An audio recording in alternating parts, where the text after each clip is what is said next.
Welcome back to BTfnDubs Morning Edition. Woo! We are actually back 2 days in a row. 2 days in a row. Listen, we're back.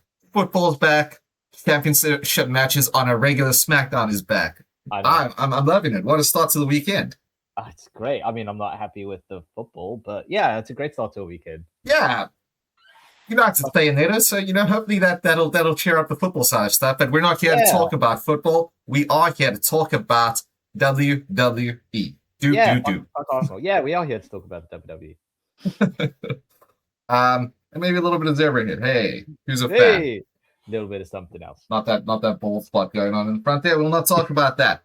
Gazi, welcome back to the channel, everybody. Gaz, how you doing, brother?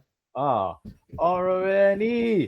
I'm good. Are you good like me? Yes, sir. Yes, sir. Yes, sir. Trey A in the building over here. Loving the shirt. That's sick as hell. Yeah. So, we're obviously in high spirits on this fine, beautiful Saturday morning.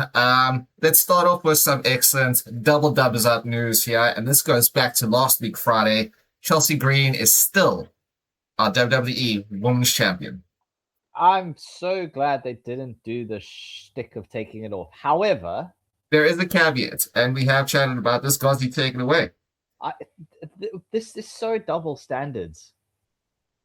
This is the biggest double standard shit in the world because Liv doesn't defend her title for 100+ days. 3 months. She doesn't defend her title for 3 months. We don't know if it's an injury or whatever it is. She did wrestle in the middle of everything, like twice. I want to say, right?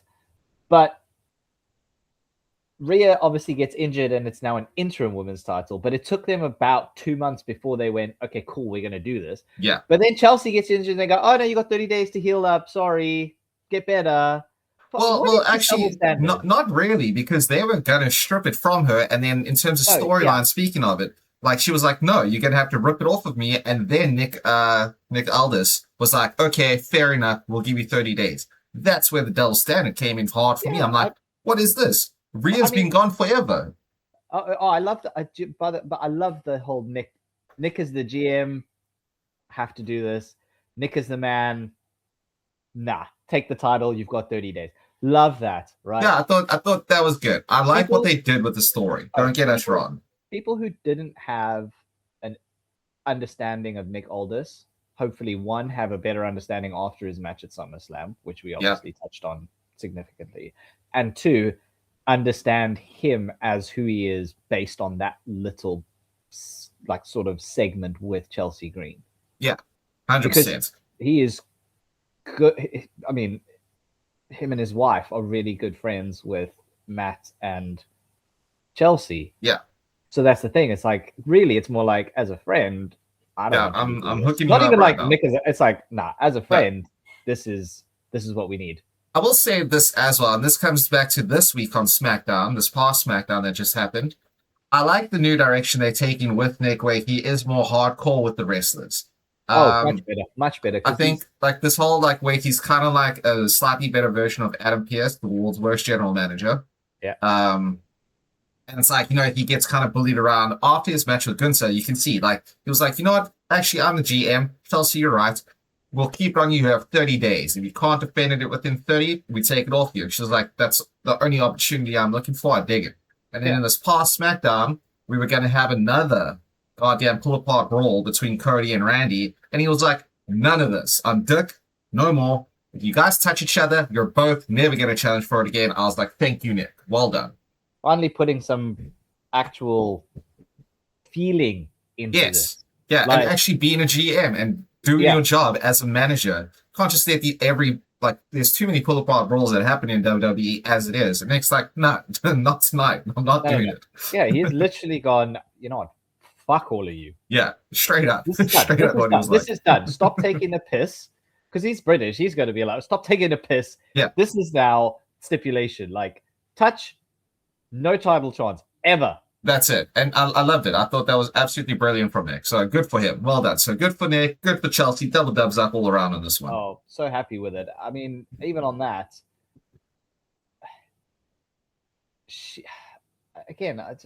I don't know. It's just I hate the double standard of it. I'm glad they sort of doing what they do. One thing I will want to point out, I get it. She obviously has fractured her orbital.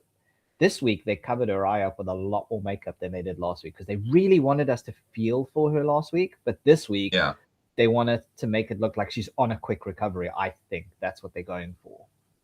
Yeah, I felt when they showed her with her eye and they were going to take the title away from her, it reminded me very much of when Cody tore his pec and he was in that Hell in a Cell was set, and to really sell like how it was.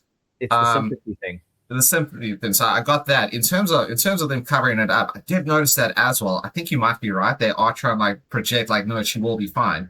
But you were saying it yesterday, just after we had recorded the pod when we were chatting a little bit. Other than she just wear one of those orbital face masks that like Rhea did. They gave her horns on hers, which looks stupid. I'd love to see Chelsea. I'd love to have Chelsea with a mask that's got like a crown on it, because that would be sick as hell. I would love that. Or pledge allegiance. She's got like because she obviously has the top of her like her hat with the CG. Just have a mask that's got like that on it. Yeah, that'd be awesome. She doesn't do a Glasgow kiss or a headbutt or anything, so it's not going to interfere in with the moveset. Yeah, but it'll give her like that presence of.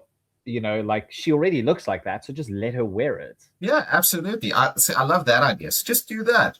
I mean, look, they could do a lot of stuff with it, but I'm just glad she's still our interim champ. Oh, absolutely. Which actually, now that we're on this topic, just saying interim champ also sounds kind of bullshit. Like they should have stripped it from Rhea if they were going to strip it from her. She's the champ. She is. Now that's interim bullshit. But anyway, we digress. But I liked it. But speaking of, while we're on the women's side of things, Seth, listen, before that even, Matt Cardona coming out because everyone thought Gunther was going to challenge Chelsea for her title after Nick was like that was hilarious because I think everyone had the same like little weird things like, is he going to like kill her career? Because that would be crazy. The more heat than anyone else on the planet for the rest of his life. Her rather than her career. Jesus. That's what I'm saying, So that was pretty funny. And then Matt Cardona running out and then being like, I'm going to fight you. Then they get in the match and getting squashed in seconds was embarrassing. But what I really enjoyed about that, and going to dilute it, that felt like a proper impromptu match. Like Nick going, you know what, fuck it. You want to fight? Do it right now. Go for it. Again, props to him doing the GM thing. Because neither of them came out in wrestling gear. Normally when someone comes out and they go, oh, they're going to have a match. Yeah, they're wearing their tights and their knee pads and they're going to be in a match. Yeah. That felt like, oh shit, no, they have to wrestle in their jeans. Yeah, which is great. And that's what you need. It builds that in-world story and like it makes it feel lived in. It looks tougher as well. Like it looks like a street fight. Yeah, it looks like a proper match when they're wearing their jeans or when they're wearing casual clothes. It always looks better to me. Like I get it, you have to have your ring gear because you have to have the presence. Yeah, sure. But that made it feel more real. It does, It's like your two uncles getting drunk at the barbecue and being like, "Do you want to go?" Yeah, let's do it. That's it. Jets against each other. 100%. It's like, no, okay, kick him. Give me the salad dressing. Hot dog. Or pocket sand. Listen, I feel bad for Matt, but I have been saying for months now, like, I don't get why he's on the roster. He just gets the shit kicked out of him. Yeah, I don't know. I reckon they could do something with him, and they could, in maybe 6 months, put him into this titles. Oh, absolutely not. They didn't even show him on this last SmackDown. No, but they've been doing that randomly. Like, they'll just go, okay, we'll put you in a title picture. Because he's always said, like, I'm not coming back to just be Matt Cardona and to be, woo-woo, all that crap, like the old Zack Ryder type thing. I'm here because I want to win. Which he hasn't done since he's been on the roster, I don't think. No, but I don't see why they couldn't, in like sort of 6 to 8 months, put him in a storyline and go, okay, cool. Maybe. We can put him in the title. It's so bloated now. Yeah, it's crazy, and that's why. That's also why I think, because he also had that little side story with Danhausen and the Judgment Day, and like he was wooing it up a little bit, but they dropped that because Danhausen hasn't been on our TV in a while, and I'm not mad about it. Like we said, less is more. Oh, absolutely. And I think WWE after SummerSlam were like, actually, we're pushing it way too much. That on a pole match wasn't the greatest. It was fun. I enjoyed it. Yeah, it was a fun match. We said it was a good, stupid match, what it needed to be, but it wasn't like fantastic. No, but like giving Danhausen a bit of a break now, good. I like, but again, like that just sort of ties in. Like I thought at one stage we were thinking like, is Zack Ryder gonna get like Frankenstein by Danhausen and become Zack Ryder, or Zach Cardona or something like that. You know? Whatever it was. Whatever it was. But listen, Matt Cardona, I appreciate you coming out to defend your wife, Chelsea Green, but also you got embarrassed. I'm sorry, my dude. Yeah. He should have. You know what? He actually didn't do too bad, but he did get embarrassed. Yeah, especially like this team insulted your wife and like you still lose. Like it's not a good look in terms of that, but it is a story, so I totally understand. Yeah. But sorry, we did digress. I said while we're on the women's division, we talked about that content. So I apologize, everyone. Listen, obviously last week on SmackDown, we did have, after this whole rambunctious thing with Chelsea Green, we did end up actually getting a match with Jacy Jayne and Tiffany Stratton for the United States Women's Championship. And Jacy Jayne won. Good for Jacy. About 3 to 4 months too late, in my opinion. Yeah, we have said that. We've said it multiple times, when they debuted, strap the Rockets, give them the titles, The heat was there. 3-month run. Now it just feels like an afterthought. Yeah, and they're not even like now that Laney and Fallon have the women's tag team belts, and Jacy's got the United States belt. They're not getting any reactions at all. And it's just, and again, it is such a shame because you had the heat on them. Yeah, big time. And now you're just sort of putting the belts on them because you feel that's where you need to go with it. And because there's not a ton going on in the women's tag division currently. I mean, like, again, and it even points to it. We've just seen it where Lash took on Tiffany Stratton, buried her. I wouldn't say buried. Tiff did have a good outing there. She did lose. Yeah, but what I mean is, like, she lost last week. She's lost this week. That is 2 in a row now, yeah. It's, for someone who's supposed to be the top star. At least one of them, yeah. Like, in the women's division, giving her 2 losses, one to lose a title and one because she's got to wrestle when she's injured. Yeah. Very kayfabe that, yeah. Yeah, we do. It's a bit.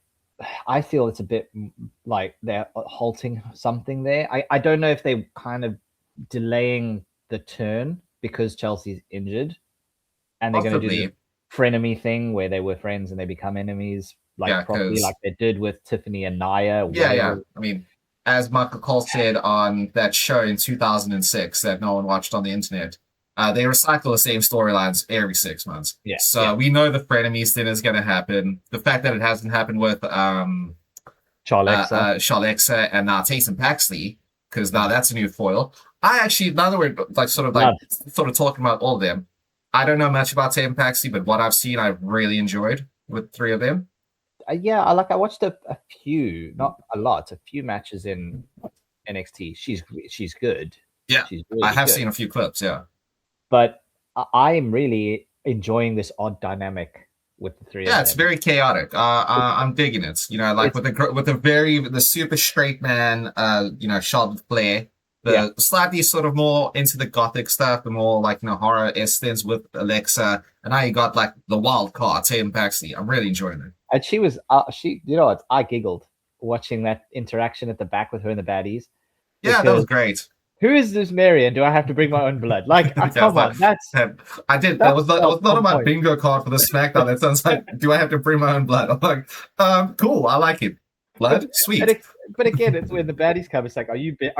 Are you Mary? Give me your blood. Give me your blood. Who is Mary? Who is this Mary that we speak of? It was like, again, doesn't have to. Less is more. It didn't have to be big. It didn't have to be lots. But it gave us an insight to comedy. It gave us an insight to her weirdness. Yeah, and I like that. Also, once the baddies left, I do like the dynamic between Tatum and Charlotte because it is very similar to Alexa and Charlotte when they first started, and Charlotte's very against it. Yeah. But Tatum coming up and saying, "Oh, you defended me," and then hugging her, and she's like, "Oh, Jesus, get this weird kid off me." Yeah, great. I loved it. I think this is awesome.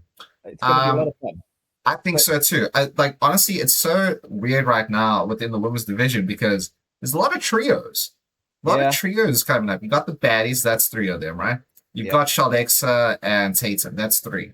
Now you also have a backstage segment with Tiffy, Chelsea Green, and Paige. Because she's not doing much now that Bree's injured and Nikki is also, or she's away, she just hasn't been on TV. I'm not sure what's going on there. Yeah, she turns on Paige and then they disappear. Yeah. What the fuck's going on? That was very odd that she hasn't even had a promo or cut anything like lately. At least not that I can remember. We haven't even extended on that rivalry. You've gone straight to Paige going, "Oh, I'm going to come for that US title." One, with that interaction backstage between them and Fatal Influence again, like the trios. Yeah. But with the interaction back there, which is going, "Oh, I'm going to come for that US title. Look good around my waist." Yeah. Why is Tiff not going, actually, hang on, I only lost it last week. I'm going to go back for it. Just hold your horses, get in line. Because that's what friends do? I don't know. It doesn't make a lot of sense. No, I'm with you. I'm with you on this. It just, it makes it really made no sense to me. Like, why is Tiff... In universe, it makes zero sense. I get they're going for this nicety thing with Tiff, but at the same time, let's not forget she was a heel when she came. Yeah. So her doing that is not out of character. Her going, just hold your horses, hold up. Yeah, exactly. I want my rematch. But also, in that little backstage segment with Paige, she also did bring up Nikki and said, like, I got to like sort that out when it happens. So she has alluded to that as well. Yeah. So it just seems like they, I don't know, sort of not entirely sure what to do with everybody. But yeah, I did like the interaction between the three of them. And if at some stage on like a Sunday night's main event or, you know, going down the road, we have like a triple threat or fatal four-way trios between all the women factions right now, I'm all for it. That sounds really fun. We just need to get a third member for the Irresistible Forces, and then we're good to go on that front. Yeah, but I mean, who would you put there? That's the... I don't know. I'm just saying, like, you'd want them to be involved, so they would need a third one to have their trios. I'm sure there's got to be some, I don't know, scary woman that can join them, you know, from NXT. Yeah. I mean, yeah, like, again, you're saying with the trios, let's jump ship to Raw then, because the only trios of women, really, is the Judgment Day, and that's about as interesting as, you know, the only thing keeping them relevant at this point is literally Becky and Steph's little... Well, that's and we mentioned it in our last podcast when we covered WWE with that. And I think I said to you, it's like, do you think it's already become, like, just after their first interaction in the ring, has Liv already become the third wheel in a Steph and Becky feud? I think Monday proved it. It did prove it. I think 100% approved it. It absolutely showed it that she's the most irrelevant piece of this three-piece puzzle. It's crazy how quickly that happened, though. Which she shouldn't be, because she's the champ. No, she should be the focal point. Yeah, but I don't care. I'm more interested in Becky versus Steph, which is not a good look for her, or the Judgment Day. No, it's a very... And we've said this for months at this stage. If this is the case, and your only real focal point now is having Liv as champ within the Judgment Day and Raquel as Intercontinental champ, it's time to break them up. We've been saying it forever. Oh, absolutely. It ran its course months ago. Now, when you had your champ in a feud who's not even relevant, you're not even having Raquel do anything of significance, because they had a match between Lyra and Sol Ruka. I have issues with, by the way. I don't mind Sol winning that. I'll come back to you, but I'd come back to the Judgment Day thing. I don't mind Sol winning that. Yeah, but after the turn for Lyra, not the time. But at the same time, you gave this video pack. You didn't give Sol a video package, but you gave Lyra this video package explaining why she's so unhinged and giving us an in-depth to it, and then she loses. You've done nothing for that character. You've gone, okay, we're going to turn her insane, but she's still irrelevant. No, I mean, listen, and I think we were chatting about it like maybe right after SummerSlam, that it's her new gimmick is very much Nikki Cross 2.0. Yeah. Right? And they didn't know what to do with her either in that role. But now they're doing it exactly the same thing to Lyra. So I don't understand what the point is. Like you said, from that clip of Michael Cole, they recycled the storylines. Don't. You can do a lot of stuff, because all you've actually really done with Lyra is she lost to Sol Ruka, which makes zero sense after the whole video package and expanded, and a turn on Bailey, one of the OG four horsewomen. Excuse me. But then also the week before on this, not this past Raw, the one before that, her backstage interaction with Io Sky, and I can't remember who she was, and was Sol, where Io was like, that's how we ended up with the match. Was basically like, ew, you're dirty. And that was it. So you're embarrassing her a little bit backstage. This is no shade at Io. She's doing what she's been told to do. And then she loses as well. It's dead in the water. It's dead. I don't know, because again, now you're throwing and come back to it. With Sol winning, she's probably going to go after Raquel again. Well, yeah, she's now technically number one contender. So you've got no one else to go for it, but you could have had Lyra go for it, which would have been far more interesting. And she hasn't held it. Obviously, she was the first woman to hold it. So why not just have her go back for it? Yeah, because that was the whole point of her change as well. Yeah, with her whole running with Bailey, she kept being the one who was like, "Oh, I got us this title match. Oh, I got us an Intercontinental title match." She was the one pushing for it more than Bailey was. Yeah, and that's why when the turn happened, we were like, well, we knew it was going to be Lyra. Everyone was like, oh, Bailey's going to turn. It's like, absolutely not. It's going to be Lyra.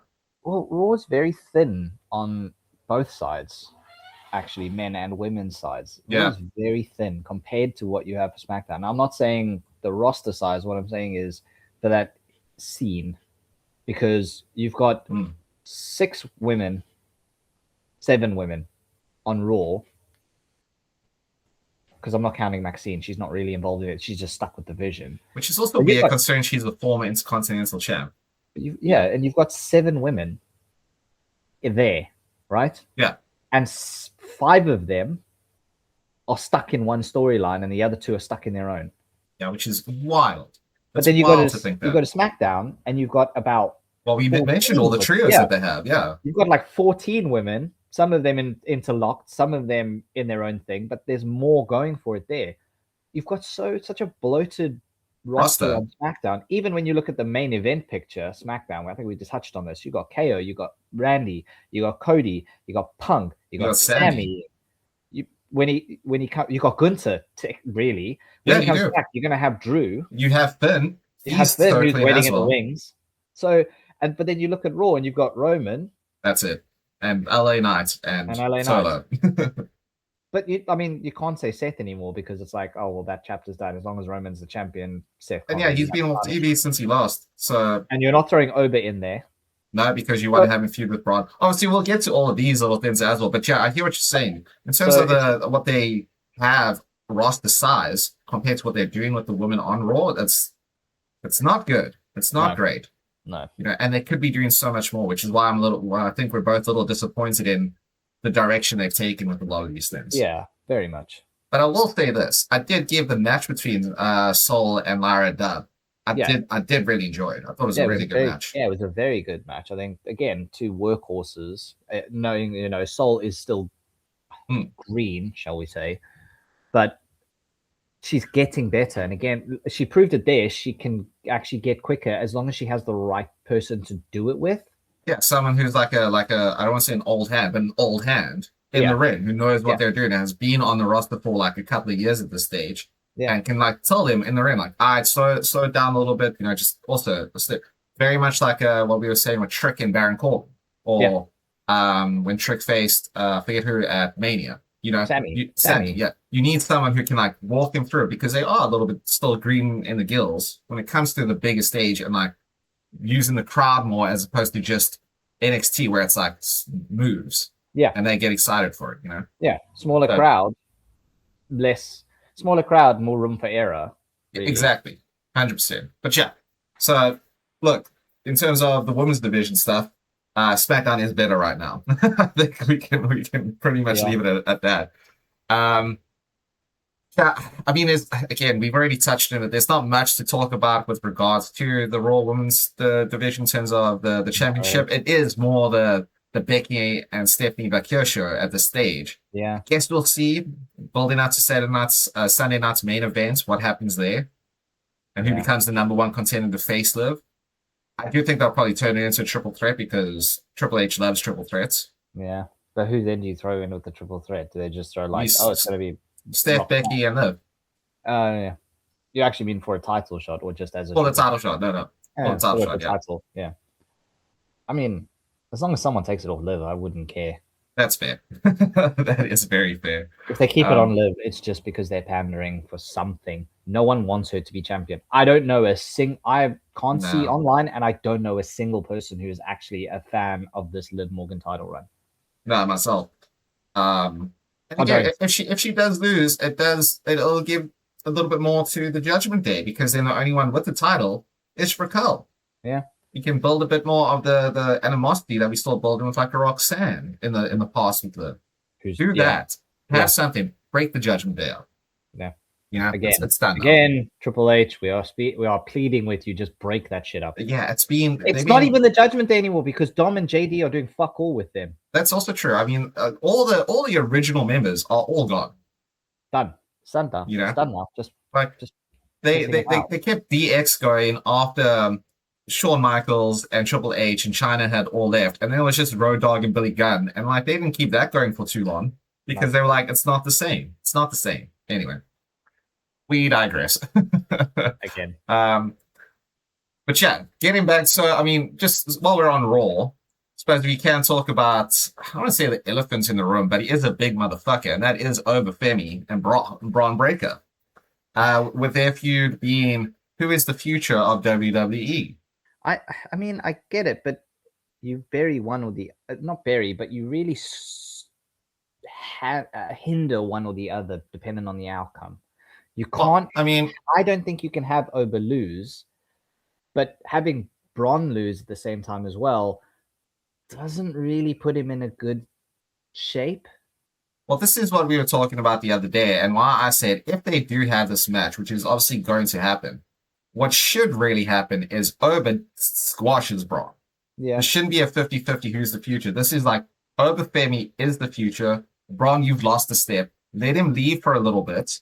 Come back, because then you can get him out of the vision, because hopefully at that stage, and I can't believe I'm saying this, Logan Paul's arm is fixed.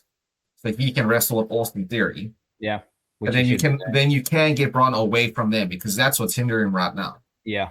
And he can realize like he was better by himself before he got involved with Paul, before he got involved with the Vision.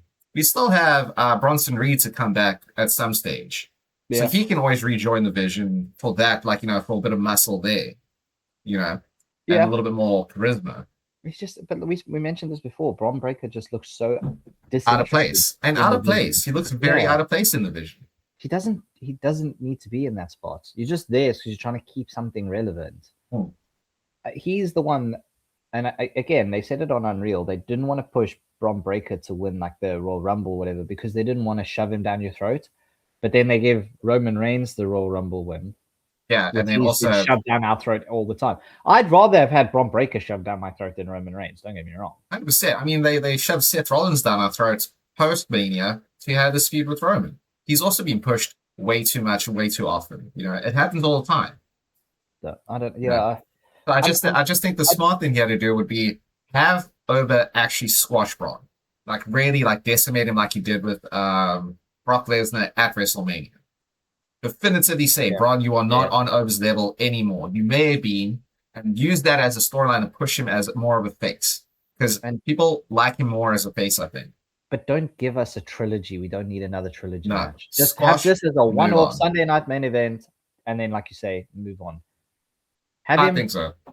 Have him be in the Money in the Bank or whatever it is, but away from Oba, away from the Vision, all of that stuff. Just absolutely, because he needs a bit of a reset now. Yeah, he does. It's an interesting feud, but it's also got me worried, basically. Yeah. Of what happens, where do you go? Whoever loses really needs to then is going to have a hard reset. And like you said, it's probably going to be Braun Breaker. Oba is too hot to make him lose. No, I think as far as anyone's concerned, until he fights Roman, he needs to go undefeated. Yeah. I mean, he lost to Brock at Clash in Italy, but that was because Brock jumped him, got the jump on him. He ate 7 F5s, whatever. Like, he absolutely decimated Oba before Oba was down. Going. Yeah, exactly. So I wouldn't even qualify that as a loss. No. Like not a real one. And again, I mean like undefeated streak, like fully undefeated. I don't want a trilogy of matches where he accidentally gets DQ'd or, there's a lot of outside interference or like the Vision runs in and beats him down and that's how Braun gets. None of that. No. Undefeated over Femi. Take him to the Rumble. Let him eliminate all 29 other dudes. WrestleMania, destroy Roman. Boom. There's your future up. Oh, I like that. I'll tell you what, I do like the way they're using Paul Heyman in this. Yeah. Again, for this whole like you said, I'm not thrilled about what the outcome could be because I don't know how WWE is going to do it. Obviously, none of us do until they decide to do it. But the build to it has been really good. And like you said, a big part of that has been Paul Heyman. I have enjoyed the whole build itself, for sure. I think if he wasn't involved in it, it would just feel like a build. But this feels more than what it is being, what people are seeing. Yeah, it feels like Paul's the one sort of, again, just pulling the strings behind the scenes to get Braun back to that place that he was, that he knew he's he trying could to keep be. him relevant. He knows how good he is. He's just trying to keep him relevant to a scene where people are disinterested in him. Yeah, exactly. And he knows how to, like, I don't know, I suppose, like, needle him a little bit, like, well, I won't tell you who I think the future is. Brock Lesnar said Over's the future. Everyone's saying he's the future. And, like, you can see it's getting on Braun's, like, last nerve, he's got this little pull on Braun weirdly. That's what I'm saying. Like, he needles him, Like, you take a one step closer to Over, you take a big step away from me. Yeah, it's huge. Like, or you that's take a crazy. permanent step away from me. That's like, oh shit, are you a Paul Heyman guy? Is he the next Paul Heyman guy? We don't need Over, but like he shakes Braun's hand because he's like, oh, I've set this up already. I've got it sorted. Yeah, I got you. And then he shakes Over's hand. And Braun's got this like look on his face. What the hell is going on? Like I thought we were he's boys. all proud. He's all proud because he shakes his hand, but then he sees that interaction as well, and he's like what the fuck? Then Paul's like, it's business. It's just business. And that's always Paul Heyman, but that is Paul Heyman. What's good for Paul is good for business. And he's lived by that. That's why everyone wants to be a Paul Heyman guy. Because it works. And like, I mean, I think we said after SummerSlam, I would love to see Paul Heyman as the advocate for Over 30. I think that'd be great. He doesn't need it. But now that it's CM Punk, he also didn't need a manager, but having Paul next to him makes it just a little bit more interesting all the way around. So, I mean, that aspect of it, I'm really enjoying. Yeah, really thoroughly enjoying that. But one thing I wasn't enjoying, but now I am enjoying, is the Bloodline. And not because the Bloodline's involved, because that's boring as hell. That's the thing. It's not the Bloodline that you're enjoying. It's Solo Sikoa that I'm Solo Sikoa that you're enjoying. And I am with you on that 100%. Because obviously, we touched on it. He lost the pew pew. Yeah, the liver Solo to Roman match. Yeah. Which again was sort of up in the air. Like that actually means he's back as part of the Bloodline, which did in fact mean that he was. I mean, I thought that the Usos were on drugs the entire time they did it. It did feel very weird. They were bouncing around like on crack. It was the weirdest like hyenas, bouncing around like they were off their face. I genuinely didn't. I didn't find that entertaining at all. I was like, what the fuck are they doing? Yeah, it's like I understand like being smug and smarmy and cocky about it, but it didn't come across like that. It came across stupid, like very, very like dumb. Some people are like, oh, I've seen on some people like, oh, this made me more interested in Jay because he was funny. No, he wasn't. He looked like he was on drugs. I don't want to see someone who looks like they're on drugs. Yeah, and he was just doing like at one stage he was like doing this and like, but he was talking to the wall. He wasn't talking to anyone else. It was really dumb. I didn't like that aspect of it at all. Yeah. But once Roman got down to the ring, that he's put your finger up, stupid ass, whatever. I'm bored of it now. OTC thing. The Usos, with the Usos and Jacob Fatu, obviously Soda comes into the ring and he's told to acknowledge the tribal chief. Yeah, doesn't do it right away, and then obviously Jacob had a big issue with that because he's the attack dog now. He's the head. He's the enforcer, and put the beat down on Solo without Roman's permission. And I did like that little wrinkle as well. Yeah, because it's like obviously he's been such a lapdog for Roman, and when he did that, it felt like he had a bit of his own independence. But then obviously Roman shut him down. Yeah, but what I liked about it the most was obviously now they're beating up on Solo because he's not acknowledging the OTC. We get the run-in from LA Knight, who's also just been on absolute fire for the last little while. Oh, yeah. Having him run down was huge. I think everyone enjoyed that. It was a huge pop as well. He sort of gets the better of everybody until he doesn't. Yeah. And then Solo comes back in. And now, this is where it gets interesting, right? So they finally have LA Knight. He's held up. And like this is how Solo proves that he's now like acknowledging the OTC. and he's part of the bloodline again. Roman says to him, take him out, spike him. And now, I mean, I think we all kind of saw it from like a million miles away, but I'm not going to lie, I enjoyed it anyway. Oh, yeah. So they pulled a Sami Zayn and spiked the shit out of Roman, and it was great. Now, the whole reason I'm sort of like laying the groundwork here is because as great as that was, what I noticed was that obviously Jacob didn't help at all. Yeah. And I don't think this was because of him showing more independence. I think it's showing that he's just how much he's listening to Roman Reigns, because Roman said, you don't do anything unless I tell you to. Roman couldn't tell him to do anything, so he didn't do anything. And I liked it. Yeah, obedience. And I really like that wrinkle to it, you know?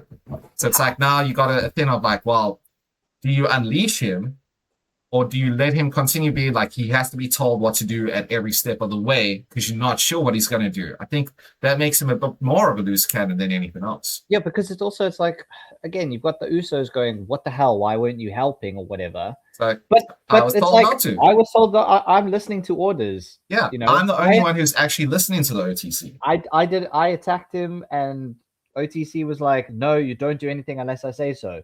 He got his ass whipped. I let them pass because I wasn't, like you say, I wasn't. OTC didn't tell me what to do. And I like that. I think it's such a clever way of like pre-building a turn, because we know Jacob's going to turn at some stage. Oh, yeah. But you know, I like that. Did you not get, and again, talk about running back storylines, this whole segment was the KO Sami segment from the Bloodline 3-4 years ago. Yeah, it was 100%. Exactly the same thing. Exactly. Beat for beat. Exactly the same thing. Beat your friend. That's it. Show your obedience to me. Show me that you're part of this family. Beat your friend. Yeah. No, I won't turn on. No, I won't turn on Roman Reigns. I enjoyed it when Sami did it, and I liked it when Solo did it, because you built the two of them up for that. Yeah. But again, this is what I'm saying. We know that they recycle storylines, but this is like copy paste. This isn't recycling. It was literally just the spike instead of a chair. That's it. That is it. Genuinely, that's all it was. But hey, you know, what can we do? There's not much you can do with the Bloodline. You did everything within the 5 years that they first started. You've run every sort of scenario. There's not much else to do. I think we touched on it where we spoke in our last WWE thing, where we said one thing, it goes one of three ways. He's obedient, enjoys the family. He turns on Roman, which is exactly what he did. Yeah. Or he joins, but he's not really a part of it, and he makes fun of his brothers and stuff behind the scenes with everything. Yeah. Which also would have been fun. That was kind of what I was hoping for, more than a turn. But I'm glad they chose to turn. Like, it's fine. He's still not part of the Bloodline. I guarantee what they'll do, though, is they'll have some match. LA Knight and Solo will beat the Usos in a tag team thing. But then you'll have one of them go after Jacob. He'll be told what to do. And then somehow they'll finagle him to be in the Bloodline anyway, because of, the whole thing. But we'll see when we get there, I guess. I tell you what, I'd probably be more interested in Roman and Jacob versus Solo and LA at like Sunday Night Main Event or something like that. Oh, I agree. Rather than the Usos, because we've seen that so many times. But that is where, like you say, we test the obedience. Like if Roman goes, I'm taking control here. When I need you to do something, I'll tag you in. You do it. And when I call for you to tag me back in, you do that. You go wreck shit, tag me in, and let me get the victory type thing. And you just see a bit more disdain in Jacob. Like, I'm doing the heavy lifting, but you're taking the glory. Yeah. Or, because of that, it cost Roman. Yeah. LA Knight can get the pin on Roman because, again, Roman didn't say, put your hand out and tag me in, for example's sake. Yeah. And that's what ends up biting Roman in the ass. Because then we finally do get that championship match that everyone wants with LA Knight and Roman Reigns. But you still include Jacob Fatuna. You still have Solo relevant. And then you also push the Usos to the side because they're, once again, the least interesting part of the Bloodline. Which is a shame. Is it? No, because I like Jimmy. That's also true. I much prefer Jimmy. Because I like I'm a Jimmy guy. It's a shame. I like Jimmy. I just think Jay yeah. has this beacon where he absorbs the spotlight, and I'm bored of it. Well, it's because he's the loudest one in the room. You know, it's like when you go to a party and you have that one guy who's very loud and he's laughing at his own stuff, and he thinks he's the bomb, and like one or two people are like, oh no, he's funny. He's like, he's not funny. He's just loud. No, that's it. He is the loudest guy. Yeah, you're right. He's just the loudest guy in the room, and it's annoying. I don't everyone like thinks it. That everyone thinks he thinks that everyone's enjoying him, but everyone's like, Jesus, just shut the fuck up. Yeah, he thinks that everyone's laughing with him when really we're laughing at him. Yeah, you know. And Jay has got to that point where I think even the crowd is like, okay, I think we're done now. Yeah, I mean, look, the yeet movement is over. And look, people will still yeet. Yeah, they will. Can't but stop the them yeet for movement it. should be over. It should have been over a while ago. I'm glad if it is that it is. But again, I mean, we'll see. So, I mean, just to sort of like underline it, Bloodline stuff still lame, but what they have done this past Raw set a bit more of a fire underneath it. Again, like with Solo and LA Knight, it has injected a bit of life into it, and that was really good. I thoroughly enjoyed that final segment of Raw this past Raw. It was really good. Let's talk about quickly, just while we're on it, something that I have not enjoyed on Raw, and that's Big Cass. I'm with you. I've just not enjoyed this whole thing. I don't think it's the issue's him. I think it's just the way that they're doing it. I agree. Look, we know what it's going to lead to. It's going to lead to a match between him and Javon Evans, which, cool. Happy with that. Yeah. But the way they've done it, where he only comes out and attacks Javon, has been really lame. You know, it's just hasn't. He has to drop bodies, but he's always going after Javon. That doesn't make sense. Yeah, like, I mean, he took out Dragon Lee a little bit, but no one cares about Dragon Lee. Now it's just Javon. Yeah. So why? And again, like Big Cass is like, he's a big draw. He's a big dude. You know, he's a much better wrestler than he was when he first started WWE. His run on the Indies and at AEW has helped him elevate that. Looks better than he did before. You know, I mean, look, we got Nick Aldis out of retirement. Let's have Big Cass in a match with Corey Graves. Corey hates him. That'll be interesting. That one-off match, like Nick Aldis' one-off match. Do it now. I'm happy with that. At least it'll give a bit. Again, we don't have any sort of extra backstory of Big Cass. You know, he literally just said, like you said, now he's here to drop bodies. But okay, Javon is one person. You're kind of looking low-key a little bit racist, my dude. He hasn't taken out a single white dude. It's been Dragon Lee and Javon Evans 3 times. That's a pattern, as far as I'm concerned. Fair enough. I mean, Big Cass, the big racist. That's where you want to go? I'm just saying. Listen, I'm putting it out there. No, I get where you're coming from. It would have looked better, like, again, if he had attacked someone like Ethan Page or whatever, again, being fumbled to oblivion. Yeah. And also, again, him and Rusev, they were so hot at one stage. It was so much fun to see them, and like, now it's just nothing. But yeah, I don't know. It's so uninteresting, this Big Cass thing, that I just don't. I just wanted to bring that up because I do think it needs to be sort of there, because he should be a bigger part of the show, right? But you're not doing anything with him. At least sort of inject him into like the intercontinental scene, you know? Yeah. I mean, that has been absolutely excellent. The match with Chad Gable and Rey Mysterio is. And like I'm taking nothing away from the SummerSlam match between Chad Gable and Penta, but you and I both said it should have been longer because it deserved that sort of gravitas for it. Whereas this match on Raw between Rey Mysterio and Chad Gable was incredible. That was one of my favorite matches I've seen. It was so good. It was unbelievable. And again, like what I really enjoyed was,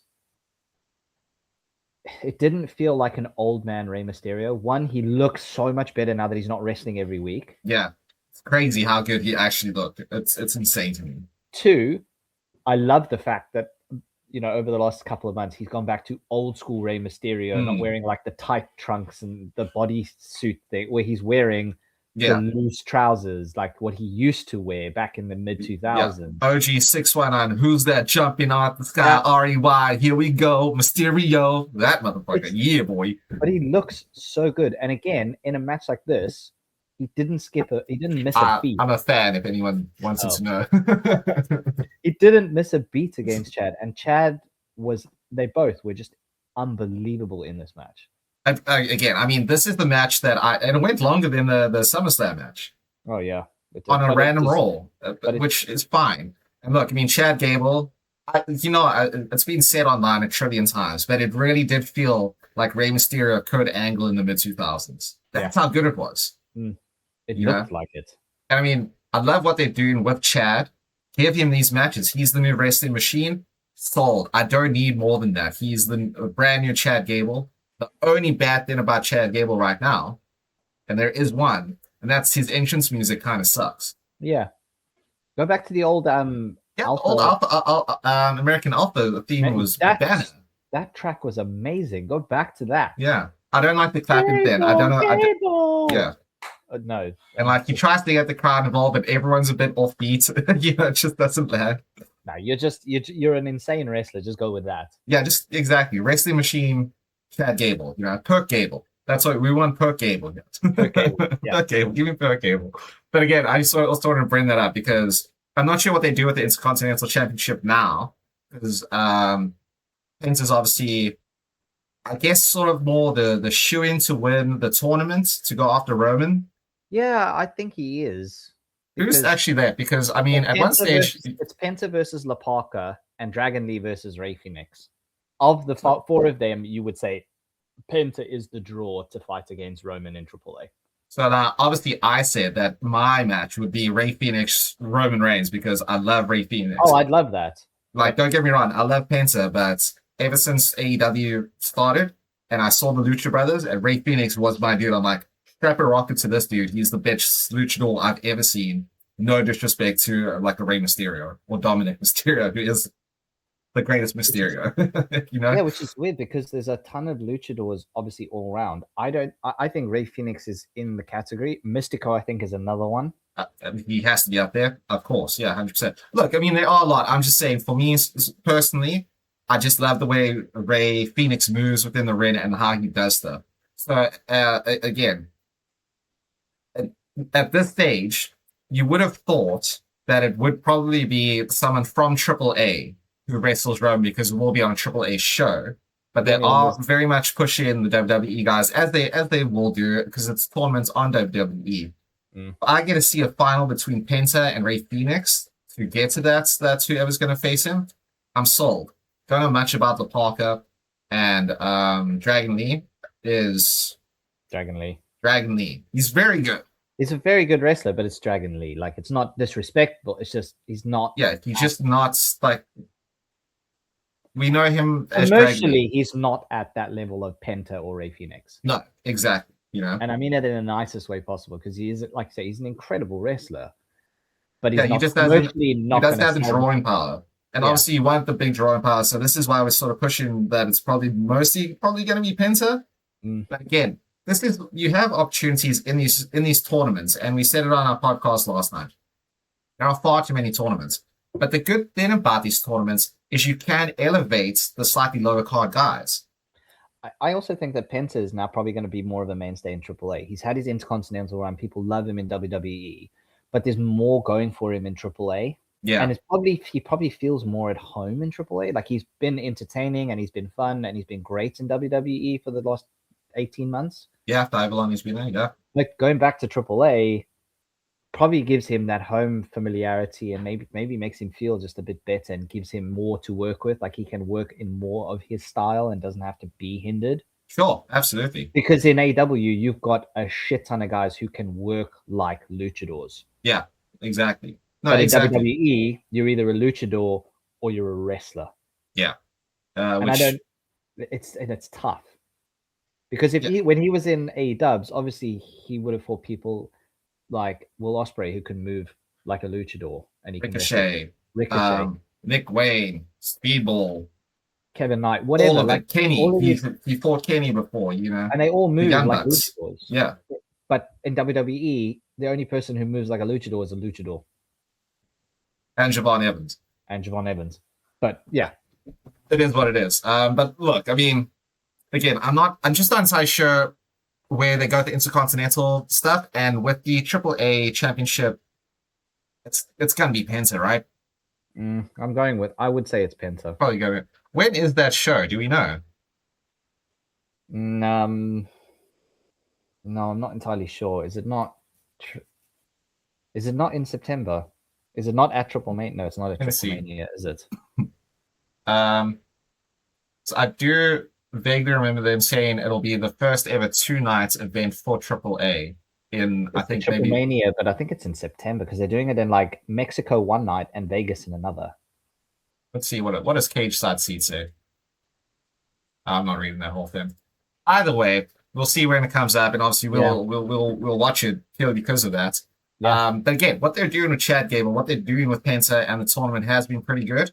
Yeah. I don't know why we even floated the idea of like a El Io del Dr. Wagner actually making it through to the final. That was such a pipe dream. It would have been fun, but it would have been fun. It would have definitely been fun. It is very much a pipe dream. But yeah, I mean, look, it has been good. And again, this is typical WWE stuff, right? Some of the stuff that they do can be so engaging and so fun, and some of the stuff is so dog shit, right? I mean, let's talk about a little bit of dog shit real quick. I don't care about the new MFTs in Haku. Don't. I'm going to leave it at that. I'm glad Damian Priest and Truth didn't get a win over them now that they're champs. But it's garbage. The MFTs bring nothing.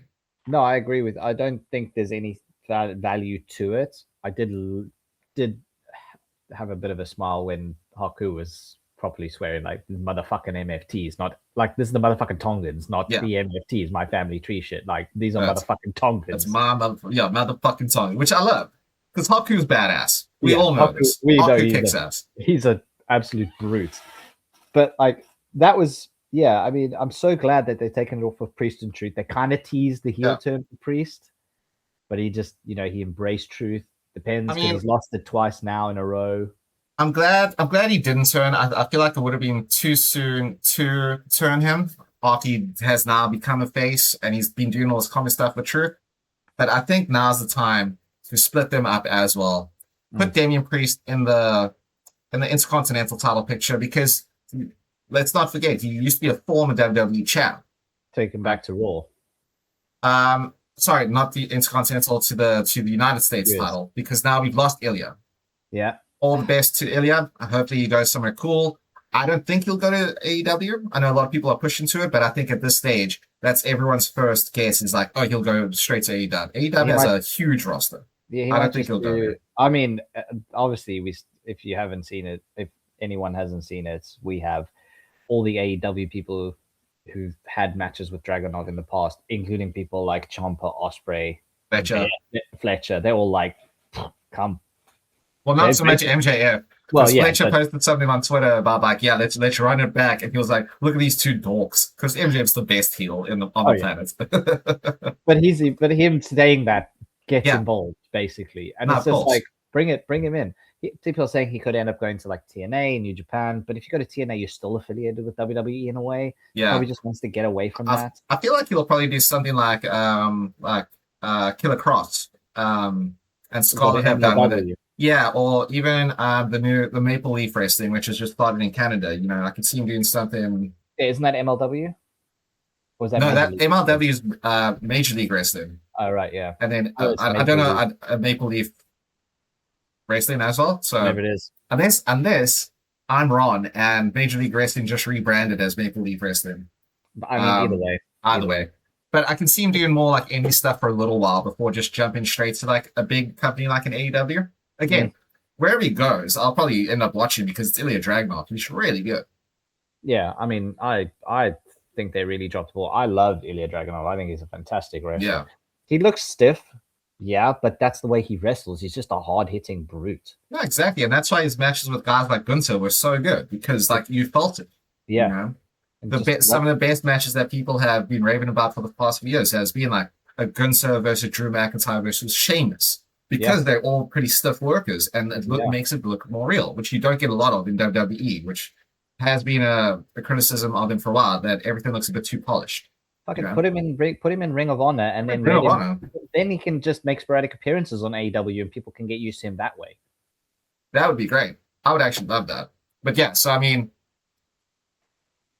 glad he's gone, sad he's left. Yeah, one of those things. But in terms of dog shit stuff, the MFT's still dog shit. Another dog shit thing that's happening in WWE is just a sheer and utter burial of Julia. Yeah, I mean, I saw the other day that she lost to Michin on a house show. Really? Like, you're buried if you lose to Michin, first of all. No disrespect to Michin. You're a great wrestler. But yeah, again, you just haven't done anything on the main roster for years.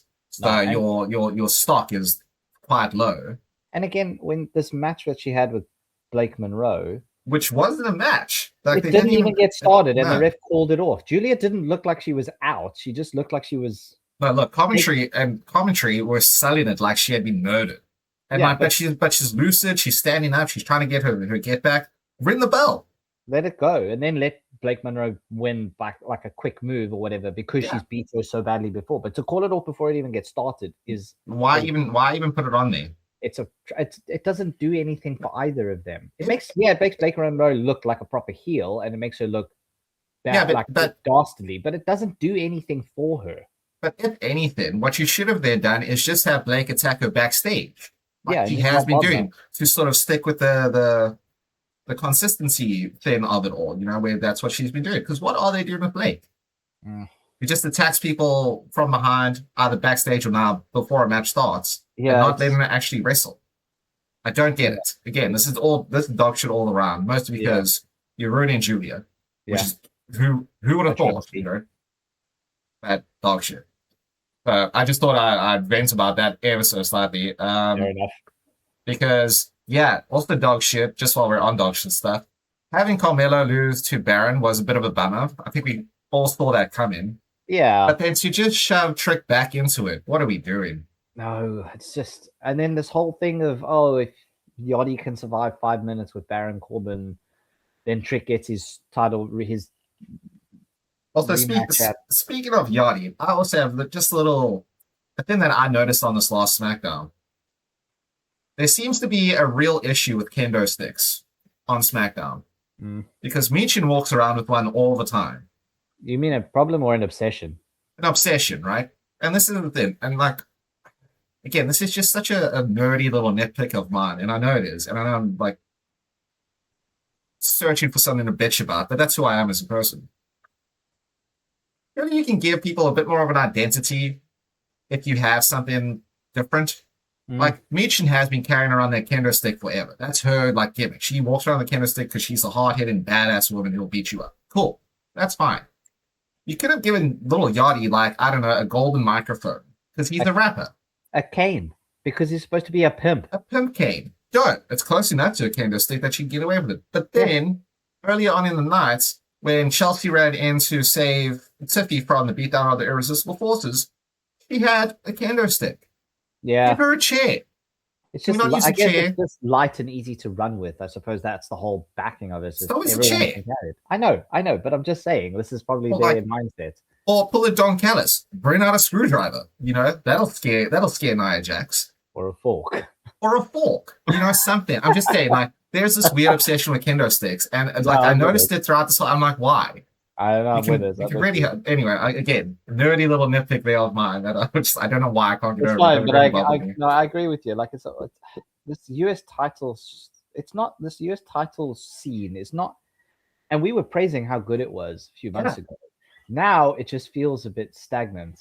Well, that's the now with Carmelo losing right away to Baron, because we thought once he lost to Trick, you moved Trick away from the United States Championship for a while. And then you build up a new feud with Carmelo Hayes because you had it pre-built in there. Yeah. Him losing right away didn't do anything for Carmelo, at all. I know Baron cheated, but that means nothing. No. Right? It happens in WWE all the time. But you don't really have anyone else. Now that Ilya's left, what do? The one thing I can see them doing is dropping Finn all the way into that title picture in the mid-card. And I don't want that at all. But who else do you have? Yeah, there's nothing there. Like you say, unless you throw Priest in there. And you just have him, you have two big guys going against each other. But yeah, which is probably why they didn't turn Priest if they want to do that. Yeah, keep him face to face off against Baron Corbin, who is the heel. Yeah, because then you could have the thing, because obviously we had, Trick, who is a big dude, but he's very athletic in that match with Baron at SummerSlam. Then you have the smaller but ultra athletic Carmelo Hayes versus him. So he's only faced dudes who are more athletic and sort of smaller built than he is. Baron Corbin's a big dude, but then you have a Priest versus Corbin where it's two big dudes. I have a feeling that they're probably going to keep Trick in this spot until it gets to like Money in the Bank. Probably have him win it, and then he will then be elevated to that title picture, and he can forget about the US title. Look, I think Trick in the Bank would be awesome. Mm. I would love that. Trick in the Bank would be absolutely, like, no pun intended, but that would be money. Like, yeah, no, like, good. Like when Carmelo won it twice. You know, Melo in the Bank was dope. I did like it. I know a lot of people are like, oh, it took too long to catch it. No, it's Carmelo. You know, leave her alone. Also, I wish she was back. She was so good.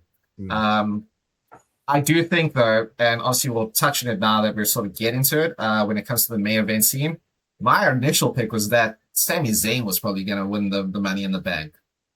After last night, I don't think. Well, now after last night, I don't think so. But yeah. I can see Trick winning it. Again, like I'm kind of excited to see who's going to be in it because I could see that, but I could also see Drew McIntyre being inserted into the Money in the Bank and coming back and winning it, and then slotting him straight into the title picture again. Yeah, sure. I can see it. I don't necessarily want that to happen. No, but I can see WWE doing that. As long as you've got someone who is a face at that point doing it. See, I mean, he has won it before, so just double check and make sure I was right. Yeah, he has won it before, but I mean, no, I'm just saying, like again, we've had multiple winners of the Money in the Bank. I just want to see Trick win it because I want to see what Trick does to that briefcase. He's going to have white and fur line with gold. Very absolutely, it'll be absolutely glorious. It's gonna be he'll put that gold light bulb in it, like Pulp Fiction. So every time he opens it to see his contract, it glows. Oh, that would be awesome. Amazing. That would be great, right? That would be so good. Like, I just want to. That's why you need creatives. You need creatives in WWE, man. Not Michael P.S. Hayes, who couldn't choose like creativity out of a box. Because like, there's so many people who, if they win it, could do something good. That's either a spot that you have Trick win, or you have someone like Finn win. That's the thing. And so, again, that's why I'm very interested to see with the Money in the Bank who will be. So you always have your 6 dudes in the Money in the Bank, right? It's always 2 big guys, 4 smaller dudes who can take the bumps, right? We know Finn's going to be it. We know Trick will probably be in it. Yep. I can see Carmelo being in it as well, but that's already 3 from SmackDown. And you probably go 50-50. Then you could probably have someone like, they might throw someone like, even though he's won it before, they might throw someone like Austin Theory in there, or they could have Bronson Reed come back from his injury and be in there. I can see that. He looks incredible. Yeah, I mean, I would love to see him back in that, and with the briefcase that we go. Yeah, he's jacked as hell. He's insane. He's dropped 70 pounds. Yeah, and he's muscular. Yeah, he looks insane, dude. It's crazy. Ridiculous. So I can't wait for him to come back. But I can see them putting Penta in it because they love putting him in ladder matches. Yeah, they'll do that. But then who do you have as your big guys? You could have Rusev. Yeah, you could have Rusev again in another ladder match. We saw him at WrestleMania. Yeah, WWE like does the stock standard, then they'll put the same guys in, and like one outside, like a Drew McIntyre could be your other heavy. You know? But yeah, I mean, like I suppose that's where they go with that piece. But coming back to it, I do think. Yeah, as we said, now after the main event scene, I don't think Sami wins it anymore. I don't think he's in the match anymore because we had in Toronto the big main event match on SmackDown. Or should we talk about Randy and Cody first before we get there? I think we just touch on Randy and Cody first, to be honest, because I'm bored of it already. Yeah, to be honest. I'm only interested in it because of Randy Orton. I love Randy Orton. Bored with Cody, love Randy. More interested in what happens, like how it happens. Because again, he was saying, "Oh, I'm coming for 15." Yeah, and I like that. I think, look, when it comes to this feud, and again, this is another thing we've been saying for months, is Cody needs a break. Yeah. And after Randy lost at Mania, I don't see him losing this feud with Cody. Again, I don't want it to be a trilogy of matches. No. What needs to happen here is Randy needs to win, punch his ass again, get him out, let Cody take a bit of a breather from WWE, also to rest up and give him some time at home with his kids and stuff. Yeah. And then you have a nice feud built in with whoever, like if Punk retains later on, then you have a Punk Randy feud for 15 versus Punk. That'd be great. We haven't seen that in a very long time. I mean, either way, it just should be Randy who wins, not Cody. Either way, however they go about with this, it needs to be. It needs to Cody just needs to take a bit of a breather from WWE. And he doesn't have to win all the time, especially now it's going sort of like home crowd advantage at Georgia. Well, if the main events of this past SmackDown is anything to go by, WWE are doing that thing where if you're in your hometown, you lose again. Well, this is why I wanted to touch on. I said before, I don't think in probably the last decade, maybe, I don't think I've seen a Canadian wrestler win in Canada. Maybe Chelsea won when she was on NXT. I think that may have been it. I can't remember the last time. Or like a title or like something like that. I can't recall the last time a Canadian wrestler won in Canada on WWE. Me either. Actually, I genuinely cannot remember. Because Sami didn't beat Roman Reigns when he fought there. Kevin didn't beat Punk last night. I can't think of anyone who's won in the last sort of 7 to 10 years. I'll probably be proven wrong, but just from this quick Google, I said the last time a Canadian wrestler in WWE won a title in Canada, and the first thing that popped up was Jinder Mahal. Which can't be right. I might have to run this through, like, I don't know, ChatGPT or something to find out. But if it was Jinder Mahal, that was 2017. So I said 10 years ago, right? Yeah. Last time. So dead on, actually. So yeah, you just said Jinder Mahal like in the back of your skull. Genuinely, it baffles me. Like, they never ever put them over in their hometown. It's wild, and I mean, or in their home country, they never put them over. It's so strange to me that they don't do that. Now look, but I can think of 6 weeks ago when Speedball won. Oh yeah, because again, well, I mean, that whole card, all the Canadians in Canada won. They all won. Yeah. Actually, true. Yeah, they played into the Cope and Cage won. They played into the favoritism of it. Yeah, because you're supposed to send the crowd home happy. Now look, when it comes to this main event, I loved the match. Oh, I loved the match. I thought the match was absolutely fantastic. Kevin Owens looked incredible. This is the match I expected at WrestleMania between Cody and Punk. Yes. But this match blew me away. I was glued to my screen the whole time. Now, throughout the whole thing, I was like, well, Kevin's mostly got the upper hand. I would say throughout the match, it was like a 65-35 split. Kevin Owens did. Very much. You know, I had that in my notes. It was like Kevin was pretty much on top. And like, unfortunately, because of the way we're conditioned with WWE, when that happens, a lot of times you're like, all right, Punk's probably going to win, you know, because again. But then you have to take into the fact that they are in Canada. This is Kevin's hometown, and Punk has been the more heel of the two of them in this feud. Yep. Right? Not full heel, but more heel, right? Endometriosis, anybody. Which is also, what a stupid line. Anyway, I digress. When it got to the final little bits of the match, right? I'm not going to lie. When they hit that first ref bump, I rolled my eyes so far into the back of the head, I thought my contact lenses were going to fall out. Like, I was like, oh, really? But then I saw something I've never seen, Ghazi. A double ref didn't go down. The ref did not go down. I was like, oh, well, we actually like not going to have a stupid ref, and then a ref bump again. Double ref bump. I was like, that's fair. I was not mad about that at all. I had a good chuckle afterwards because I was like, fair enough. Yeah, I'm with you. But then we had Sami Zayn come down and do the dastardly thing and attack Punk. Now, I'm not going to lie to you. After you attack Punk, you throw him into the barricade. The ring post. Throw him back into the ring. Kevin Owens hits the stunner, and as he hits the stunner, Sami rolled the ref back in. 1, 2. Dude, I shot out of my seat. I was like, there's no way they're going to put it on Kevin. I was so excited. I'm wearing my shirt for this specifically. Yeah. I swear to God, dude, when it went 2 and he kicked out at like 2 9/10, I almost threw my remote at my TV screen. I was pissed. Because then after that, I knew, okay, well, Punk's retaining. Because obviously, we know this now. But up until that point, I mean, I loved every second of it. It was really good. But again, at what point do you not protect the finisher? I get it in AEW when they do it on certain things. This was a caveat I also wanted to bring up, was the fact that I hated the fact that there was an attack on the outside, rim post, and a stunner, and you kicked out. Yeah, so that's the thing. Because I was a bit annoyed by that. Because in the same breath, obviously, Sami clearly, was trying to help Kevin. And in that same breath, when Kevin was getting up, obviously Sami now is still out there, grabs the title and says to Kevin, use it. Yeah.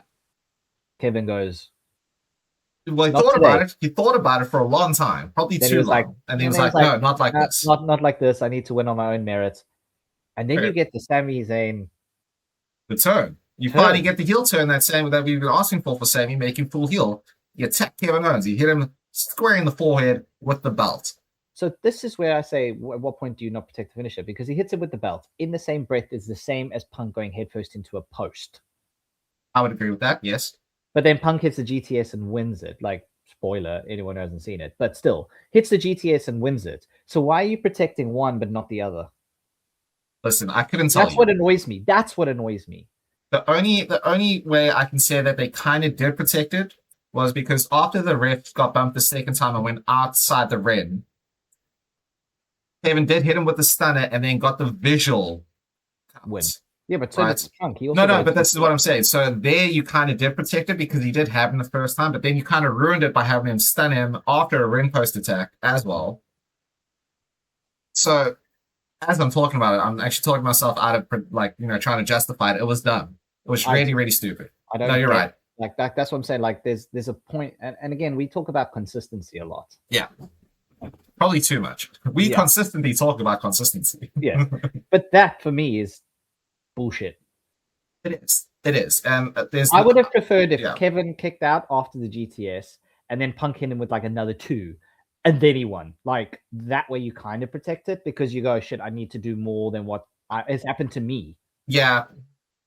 I agree. Or at least maybe what I would have done there is after Sami hit him with the belt, Punk picks up the belt as well, hits him again, and then the GTS. Yeah, something like that. Something like that. Fine. Go with it. Because just to make it the dastardly thing is what he's doing. This whole dastardly thing. Yeah, because that's what that Punk's character has been. That he's not here to make friends. He's here to make money. He wants to retain. He would do that. It's not so much a super heel move. He's just taking advantage of the situation. Yeah, which is in line with his character. Yeah, but then you have Sami hit. Punk well, this is the thing. So obviously, So Punk retains. He gets the 1, 2, 3 after that, and then Sami also attacks Punk. Because what you really want to do here, what WWE wants to do, is they want to keep Punk a babyface as well, which I think is stupid. No, he needs to be. I don't need him to be a face or a heel. He can be that tweener, but you got to either make him face, make him heel, or make him that sort of take advantage of any situation, full-hearted sort of dude, Just make him be Punk. Don't restrict him. Well, that's the thing, and that is a bit of a bummer. Look, I'm glad Sami did attack him because now it established 100% Sami's done with this whole justice for Sami stuff, which I was a fan of. I do like it, but he's like, nah, it's not working. Cool. I'm gonna do just the worst ends, as long as they stick with it. I don't want to see next week on Friday Night SmackDown Sami coming out and being like, it's I'm not getting this in. Where was Nick Aldis? Like, no, full 180 this. You're like, you know what? You've all you didn't listen to me before. You all wanted this. This is what I'm doing. Eat a dick. Done. New Sami. Cool. Full heel Sami. Not try and justify it, Sami, for a little bit before. But don't have a war of words. Have, like you say, have him come out and go, I'm done with Nick playing into the games. I'm done with being screwed over. I'm done with you. I'm done with you people. I want justice for Sami. If you don't get on board, well, screw you. I'm done. Put the mic down or drop it and leave. Don't need Kevin Owens or Punk coming out going, what the fuck did you do last week? Why did you attack me type thing? Which is exactly what we're going to get. Oh, yeah. Exactly. It's so played out. That's the problem. So, I do think now we do get a triple threat match at Sunday night's main event between the three of them, which should kick ass. I want to see Kevin Owens win that match then. I love, and again, I think we both love, we love all three of the guys involved in this. They are unbelievable, and they're three of our favorites and have been for well over like 20 years. But at the same time, I want to see Kevin Owens with it. As much as I would like to see Sami again and finally just get over this thing. I mean, I honestly, between Sami and KO, I think I prefer to see KO take it. But I think we both know where it's actually going. Yeah. And that is they're going to end up taking each other out. Punk's going to retain, which will lead into the feud with Randy. And then we're going to have another Sami KO feud. Yeah. Which, again, they're always good because they put on excellent matches every single time. And there's so much history there that you can build on it some more. But again, we had it a couple of years ago. We had it a year and a half before that. We've had it so many times. To this day, I still remember Stephanie McMahon coming down to the ring in like 2018 saying, I'm done with this. This is the last match you two will ever have against each other. Because that's how often they ran it back. But then what they need to do, don't give us the shtick of this is like the last time, sort of like the Shield thing. But go, okay, if this really is going to be the match you want to see, fine. And then surprise everyone and let them come out as Kevin Steen and Al Generico. Give us that. It's the same people, but it gives us a different depth to their personalities and a different depth to their characters. Because and I mean, like, people will lose their mind, and people will be more interested to see because they will go harder that way than they would as Kevin Owens and Sami Zayn. I agree. And like, look, we know for a fact that they can't. Like, you won't have Sami come out in his Al Generico garb, or something that has like Kevin Steen on it because they don't own the rights to it or whatever. But what you could do in that sense is let them have a Ring of Honor, Death Before Dishonor match. Where you bring out like that package pile driver, the Steenalizer, into the ropes, which looks insane. You can have them do all their old school Ring of Honor stuff that the hardcore fans and the IWC will understand. Let's not forget John Cena, AJ Styles in their final match. They were bringing out moves from friends of theirs across different companies. Yeah. Everyone knew what the fuck they were. You can do the same with KO and Sami. Oh, absolutely. So do that. I'm with that. I'm with 100% with what you're saying. Yeah. Without it playing against WWE, you can do it. You can do it. It's been done before. We've seen it happen. So that was our match of the year last year, was John Cena, AJ Styles, because it was awesome. Yeah. Do the same with Kevin and Sami. All right, you want to talk about history? You want to talk about all of this? This is how many times he fought? Cool. Let's run it back OG Ring of Honor style. That'd be sick. That's the only way you keep like a lot of interest in this, because otherwise, what do you do? Again, they've sort of put themselves in such a tough position, and WWE love to do it. They love to dig themselves holes that are very difficult to get out of. Because in this feud, you have Kevin win, but then you like the whole turn of Sami kind of is meaningless. But you can't have Kevin lose because he just came back from a career-threatening neck injury. Yeah, and he beat Sami the last time because he was like, "Oh, if I remember correctly, the last person that I beat was you." Yeah, like he made that point of, "I beat you last time before I had to leave, before I was forced to leave." Yeah, which is again huge point. So I'll probably draw on that. But again, I feel like WWE sort of put themselves in a hole with this. Again, like I know we're sort of going a bit like not negative on it, but like how it's probably going to play out. Yeah, this is a big double dubs up for me because I did love what they've done with everything. Yeah, I just don't know where they go. But at least at this stage, the main event scene on SmackDown is still like just the bomb of shit. It's awesome. Yeah, it's one of the we talked about how it needed an injection of life, and I think it got that. Yeah, this has given it that injection of life. It's where it should be because it is the top prize in the company, so it is now where it should be. Yeah, but on the other side of the coin, you've got interest, but not the same thing going for what is the second biggest prize in the company. So you need to find balance there. Yeah, for sure. 100%. Because it's definitely not the World Heavyweight Championship that's around Roman's waist. It's not. No, that's not. As much as they're If anything, it's probably Chelsea's title at this stage. That's like here at the moment. I think people are far more interested in that than anything else. Yeah, but I mean, I agree with you. I think we'll get the triple threat at Sunday night's main event. See what happens. Punk probably does retain it because I think there's a few more avenues there. Yeah, look, I mean, I don't see Punk not retaining, but again, I think for interest's sake, it might be more fun to have a KO or Sami win by pinning one or the other, because then you also protect Punk a little bit more.